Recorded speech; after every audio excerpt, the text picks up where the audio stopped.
তো দুঃখের সাথে খেয়াল করছি যে আমাদের যে সরকার, প্রত্যাশিত যে সরকারের পক্ষ থেকে যা করা দরকার ছিল সরকার কিছুই করে নাই।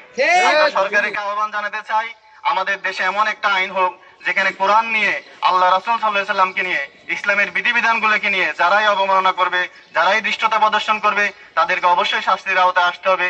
আইনের মাধ্যমে তাদেরকে শাস্তির আওতায় আনতে হবে। সে আশা ব্যক্ত মাটিতে পুঁতে ফেলাও তখন জায়েজ ছিল। একটা কন্যা সন্তানকে মানুষের লাশ নিয়ে খেলা করতো। তুচ্ছ একটা বিষয় নিয়ে মানুষ বছরের পর বছর একটা যুদ্ধ লাগিয়ে দিত। এরকম মানবতাহীন এমন একটা সমাজে যখন কোরআন এসেছে, তখন আমরা দেখেছি কোরআন কত সুন্দর সমাজ প্রতিষ্ঠিত করেছিল। কোরআন এমন সমাজ প্রতিষ্ঠিত করেছিল যেখানে অপরাধীরা এসে আল্লাহ রাসূল সাল্লাল্লাহু আলাইহি সাল্লামের কাছে এসে সে অপরাধ স্বীকার করতে এবং শাস্তির জন্য সে মাথা পেতে দিত। কোরআন এমন সমাজ আমাদের কাছে প্রতিষ্ঠিত করেছিল যে সমাজে আল্লাহ রাসূল বলেছিলেন, সানা থেকে হাদরামাউত পর্যন্ত একটা মহিলা রাতের অন্ধকারে চলে যাবে, কিন্তু তার কাছে আল্লাহর ভয় ছাড়া কোনো ভয় থাকবে না।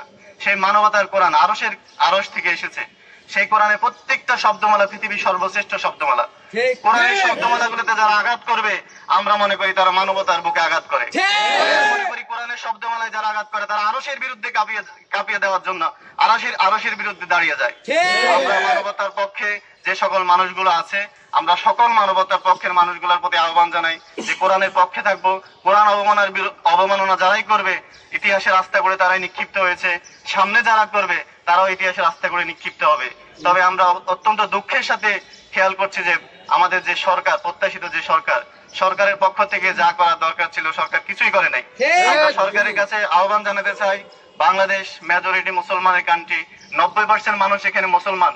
এদেশের মানুষগুলো আল্লাহু আকবার শুনে ঘুম ভাঙে, এদেশের মানুষগুলো আল্লাহু আকবার ডাক শুনে আবার ঘুমাতে যায়। যে দেশের মানুষগুলো আল্লাহু আকবার ডাক শুনে ঘুম থেকে ওঠে, যে দেশের মানুষগুলো আল্লাহু আকবার ডাক শুনে ঘুমাতে যায়, সে দেশের মানুষকে কোরআন থেকে দূরে রাখার জন্য যত ধরনের চক্রান্তই করা হোক আমরা সেগুলো মেনে নিব না ইনশাআল্লাহ। সরকারকে আহ্বান জানাতে চাই, আমাদের দেশে এমন একটা আইন হোক যেখানে কোরআন নিয়ে, আল্লাহ রাসূল সাল্লাল্লাহু আলাইহি সাল্লামকে নিয়ে, ইসলামের বিধিবিধানগুলোকে নিয়ে যারাই অবমাননা করবে, যারাই দৃষ্টতা প্রদর্শন করবে, তাদেরকে অবশ্যই শাস্তির আওতায় আসতে হবে।